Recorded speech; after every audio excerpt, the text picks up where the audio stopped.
በስመ አብ ወወልድ ወመንፈስ ቅዱስ አሐዱ አምላክ አሜን።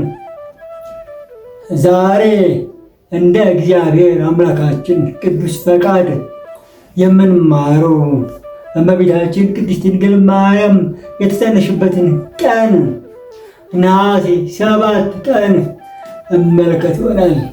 እግዚአብሔር አምላካችን ልቡናችንን ይክፈትልን።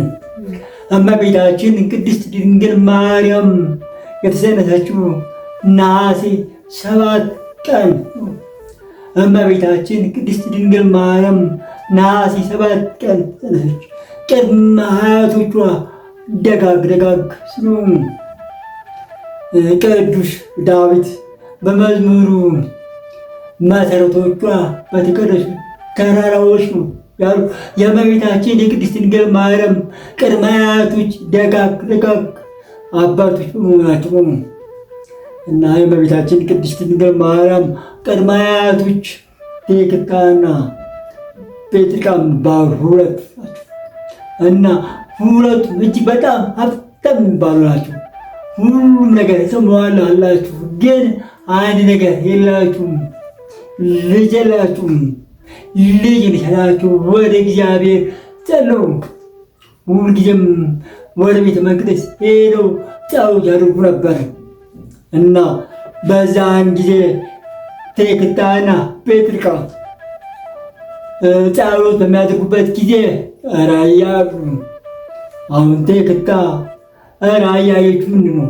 በማኅፀኗ 7 አንስት ጥጃ ከማኅፀኗ ሲወጡ አየች እና ይሄ ነገር እንዴት ነው? ግልጽ አይደለም ነው። ወደ ህልም ተርጓሚ ይሄዳሉ። ህልም ተርጓሚም ያብራራላቸዋል። ጥሩ ህልም አይታችኋል። 7 አንስት ትወጣላችሁ። የስድስተኛዋ ነገር ጨረቃ ይመስላል፣ የሰባተኛዋ ግን አልተገለጸልኝም። ስለዚህ እመቤታችን ቅድስት ድንግል ማርያም ግልጽ እንዳይሆን እግዚአብሔር በምስጢር ጠብቆ ነው። ቅድስት ሐና በስድስተኛዋ ማለት ጨረቃ ማለት ነው። ሰባተኛዋ ፀሐይ ትመስላለች። ምስጢር ነው። እመቤታችን ቅድስት ድንግል ማርያም ጽንሰቷን ለማሳየት ነው እና በአዩት መሰረት የመጀመሪያው ልጅ ወለዱ። ሁለተኛውም በተመሳሳይ ሴት ወለዱ። ሶስተኛውም በተመሳሳይ እንዲያሉ እስከ 7 ድረስ ወለዱ። ስድስተኛዋ የተወለደች ማንጃ ቀን መስለው ሐና ነች። ሐና የእመቤታችን የቅድስት ድንግል ማርያም እናት ማለት ነው እና ሐና ከካህናት ወገን ሆኑ። ኢያቄም የሚባል ደግ ሰው አገባች እና አግብታት ኖሮ ነበረ። ከካህናት ወገን ማለት ነው። የእመቤታችን የቅድስት ድንግል ማርያም ዘር ሐረጓ ከካህናት እና ከነገስታት ማለት ነው። ቅዱስ ዳዊት የእመቤታችን የቅድስት ድንግል ማርያም የዘር ሐረግ ነው እና እመቤታችን ቅድስት ድንግል ማርያም ከነገስታት እና ከካህናት ወገን ነው እና ከካህናት ወገን ኢያቄም የተባለውን ሐና አገባች። ሁለቱም ደጋግ ናቸው፣ በእግዚአብሔር ዘንድ የተወደዱ፣ እግዚአብሔር እነሱን የሚወዳቸው እና የእግዚአብሔርን ሕግ ጠብቆ የሚኖሩ እና ሁለቱም በሚኖሩበት ጊዜ ሁሉም ነገር አላችሁ፣ ግን አንድ ነገር የላችሁ። ምን? ልጅ የላችሁም። ቅድመ አያቶቿ ምክንያት ተመሳሳይ እነዚህም ደርሱ መካኑ ልጅ እንዲሰጣቸው እግዚአብሔርን ይልም ነበር።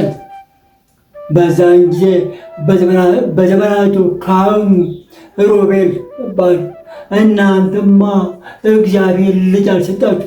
በዚህ ምክንያት ቤተ መቅደስ የሚሰጠው ለወለዱ ብቻ ስለሆነ ለእናንተም በረከቱ አይሰጣችሁ ብሎ ከልክሏቸው ነበር። በዚህ ምክንያት ሲያዝኑ ነበር። ሁልጊዜም እግዚአብሔር ልጅ እንዲሰጣችሁ ይለምኑ ነበረ። ወገኖች ዛሬም እኛ ብዙዎቻችን እንዴት ነው እግዚአብሔርን በመለመን ልጅ ማግኘት እንችላለን? ብዙ ሰዎች መካን ሲሆኑ ተስፋ ይቆርጣሉ። ተስፋ መቁረጥ ጥሩ አይደለም። ምክንያቱም እግዚአብሔርን በመልመን ሁሉም ነገር ይገኛል እና የእመቤታችን የቅድስት ድንግል ማርያም አባት እናት ኢያቄም ሐና ሁለቱም እግዚአብሔርን በመለመን ይኖሩ ነበረ። ከዚያም በኋላ አንድ ቀን ኢያቄም እማያል ምን ነጭ ወፍ በጆሮ ገብታ ያያል። ሐናም በተመሳሳይ ነጭ እርግብ በማኅፀኗ ታያለች። ነጭ መሆኑን ጌታችን አምላካችን መድኃኒታችን ኢየሱስ ክርስቶስ የእመቤታችንን ባህሪ መርሻት ማለት ነው። እመቤታችን ቅድስት ድንግል ማርያም ንጽሕት ናት። ንጽሕት በድንግልና የምትኖር ናት እና ጌታችን መድኃኒታችን ኢየሱስ ክርስቶስ ከኢያቄም ያገኘው ባህሪ ማለት ነጭ መሆኑን ነጭ የጌታችን ባህሪ የሚያሳይ ነው እና ሁለቱም በሕልም መሰረት እመቤታችን ቅድስት ድንግል ማርያም ነሐሴ 7 ቀን ተጸነሰች። በተጸነሰችበት ጊዜ በጣም ደስ የሚል ነገር ነበረ እና ብዙ ተአምር አሳይቷል እና እመቤታችን ቅድስት ድንግል ማርያም በተጸነሰች ጊዜ የእመቤታችን የቅድስት ድንግል ማርያም መጸነስ ዓይነ ስውር የነበረች ሴት የሐናን ማኅፀን በመዳሰስ ተፈውሳለች እና ይህ ተአምር ነው። እመቤታችን ቅድስት ድንግል ማርያም ዓለም የሚሆን መድኃኒታችን ኢየሱስ ክርስቶስን ለመውለድ የተገባች እናት በመሆኗ የተመረጠች ናት እና ነሐሴ 7 ቀን አምላካችን መድኃኒታችን ኢየሱስ ክርስቶስ እመቤታችን ድንግል ማርያም እንድትጸነስ ፈቅዶ ለእኛ ሰጠን። ያውም አባቶች ሊቃውንት በተለያየ አመስግነዋታል። ኢያቄም ሐና እመቤታችንን ለመውለድ የተገባ አባቶች ናቸው። ሊቃውንት በጣም አክብረዋቸዋል፣ አመስግነዋቸዋል። ይህ ለምን? እመቤታችን ቅድስት ድንግል ማርያም ለአምላክ እናት መመረጧ ከኢያቄምና ከሐና መገኘቷ ማለት ነው። ኢያቄምና ሐና ባይገኙ ኖሮ እመቤታችን አትገኝም። በዚህ ምክንያት ሊቃውንት በተለያየ ሐና እና ኢያቄም አመስግነዋታል እና እመቤታችን ቅድስት ድንግል ማርያም ነሐሴ 7 ቀን ተጸነሰች። ለዓለም ሁሉ መድኃኒት የምትሆን እናታችን እግዝእትነ ቅድስት ድንግል ማርያም ለመጽነስ የበቃችውማ ቅድስት ሐና ናት። ቅድስት ሐና እና ኢያቄም ዘወትር ቤተክርስቲያናችን ታስታውሳለች፣ ታመሰግናቸዋለች እና ታከብራቸዋለች። ዛሬ ነሐሴ 7 ቀን እመቤታችን ቅድስት ድንግል ማርያም የተጸነሰችበት ቀን ስለሆነ ሁላችንም እናከብራለን።